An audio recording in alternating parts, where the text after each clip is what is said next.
Tally prime के इस video में मैं आपको बताने वाला हूँ टैली के कुछ बेसिक अकाउंटिंग टर्म्स जैसे कैपिटल, ड्राइंग, कैश, सेंटीमीटर, डाइटर क्या होते हैं और भी बहुत कुछ आप इस वीडियो में सीखने वाले हैं। तो चलिए शुरू करते हैं।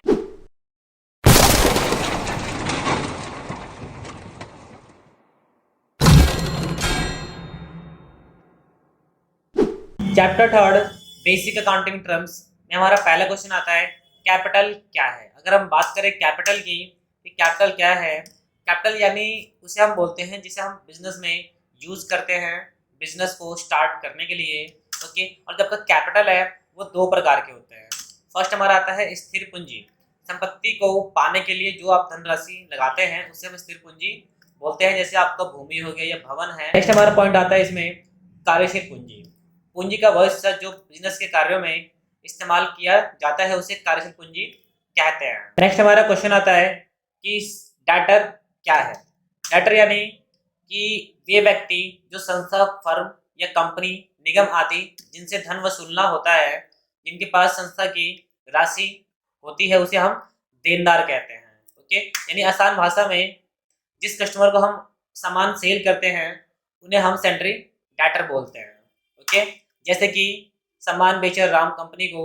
ओके, नेक्स्ट हमारा पॉइंट यहाँ पे आता है। ओके, आप यहाँ पे इमेज देख सकते हो कि जो आपका ये लेफ्ट वाला पार्ट हो आपका डेटर है और राइट वाला पार्ट आपका क्रेडिटर है। नेक्स्ट हमारा क्वेश्चन आता है क्रेडिटर क्या है। अगर हम बात करें क्रेडिटर की, तो जब हमारी कंपनी किसी दूसरे कंपनी से सामान उधार खरीदती है तो वह दुकानदार हमारी कंपनी के लिए सेंट्री क्रेडिटर कहलाता है। यानी अगर हम जिस कंपनी से सामान परचेज करते हैं वो आपके लिए क्या है, सेंट्री क्रेडिटर कहलाएगा। ओके, इसके बाद अगर हम बात करें तो ये इमेज है। इस इमेज में आपको लेफ्ट साइड डेटर और राइट साइड क्रेडिटर देखने को मिलेगा। नेक्स्ट हमारा क्वेश्चन आता है इसमें कि एक्सपेंस क्या है। ओके, एक्सपेंस यानी माल का उत्पादन और उसे बेचने में जो भी आपके खर्चे होते हैं उसे एक्सपेंस कहते हैं। एक्सपेंस से बिजनेस में कैपिटल की कमी आती है। इसके अलावा मेरे पास जो एक्सपेंस है वो दो प्रकार के होते हैं। ओके, फर्स्ट अगर हम बात करें तो जो हमारा फर्स्ट आता है वो है डायरेक्ट एक्सपेंस। और जो डायरेक्ट एक्सपेंस क्या होता है, ये वे खर्चे होते हैं जिन्हें व्यापारी सामान बेचकर उत्पाद में या उसे खरीदने में करते हैं, और जब तक ये बेचने के लिए तैयार नहीं होते तब तक के खर्चे इसमें शामिल होते हैं। ये वस्तु की लागत को बढ़ा देते हैं। तो जो आपका ये डायरेक्ट एक्सपेंस है, ये दो इसके एग्जाम्पल हैं। पहला गुड्स रेंट और दूसरा इलेक्ट्रिसिटी बिल, आप देख सकते हो। दूसरा जो हमारा पॉइंट यहाँ पे आता है वो है इनडायरेक्ट एक्सपेंस। ओके, इनडायरेक्ट क्या होता है, ये वे खर्चे होते हैं जो वस्तु की बिक्री तथा कार्यालय से संबंधित होते हैं। इनका प्रभाव वस्तु के विक्रय की लागत पर नहीं होता। ये व्यापार के लाभ को घटा देते हैं। एग्जाम्पल के लिए आप यहाँ पे देख सकते हो कि सैलरी एक्सपेंस हो गया। ओके, और दूसरा टेलीफोन एक्सपेंस हो गया, और भी बहुत सारे हैं। ओके, नेट पर अगर आप सर्च करोगे तो आपको बहुत कुछ देखने को मिलेगा। नेक्स्ट हमारे यहाँ पे क्वेश्चन आएगा कि असेट्स क्या है।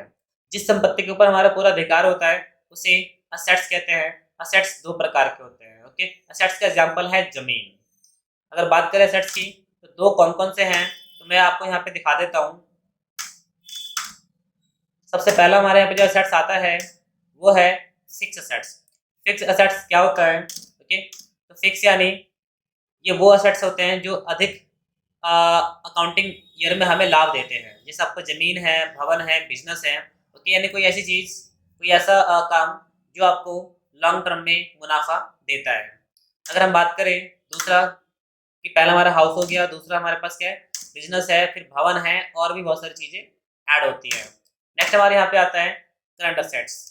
करंट असेट्स क्या होता है, अगर हम बात करें करंट असेट्स की, तो ये वो असेट्स होते हैं जिन्हें हम आसानी से खरीद और बेच सकते हैं और कम समय में लाभ देते हैं। जैसे आपका रो मटेरियल हो गया और सैलरी एक्सपेंस हो गया, टेलीफोन एक्सपेंस हो गया। क्वेश्चन 5 हमारा लास्ट क्वेश्चन है कि लायबिलिटीज क्या है। जो हम सामान उधार खरीदते हैं या किसी बैंक से लोन लेते हैं उसे हम लायबिलिटीज कहते हैं। लायबिलिटी दो प्रकार की होती हैं। ओके, मैं आपको दिखाता हूँ कि दो कौन कौन से हैं। तो आगे बढ़ते हुए मैं आपको यहाँ पे दिखाऊंगा कि जो आपकी लायबिलिटी है, फर्स्ट यहाँ पे आती है फिक्स लायबिलिटीज। क्या होती है, तो इसका जो एग्जांपल है, अगर हमने बैंक से लोन लिया है तो हमें एक अकाउंटिंग ईयर का अधिक समय मिलता है लोन भरने के लिए, और उस लोन को हमें उस समय तक भरना होता है। लिमिटेड टाइम होता है, कोई अनलिमिटेड टाइम नहीं होता। नेक्स्ट हमारे यहाँ पे आता है करंट लायबिलिटीज यानी करंट लायबिलिटीज में हमें अकाउंटिंग ईयर से कम समय मिलता है लोन भरने के लिए। अगर वीडियो पसंद आए तो चैनल को लाइक शेयर सब्सक्राइब अवश्य करें। मिलते हैं नेक्स्ट वीडियो में एक नए टॉपिक के साथ, तब तक के लिए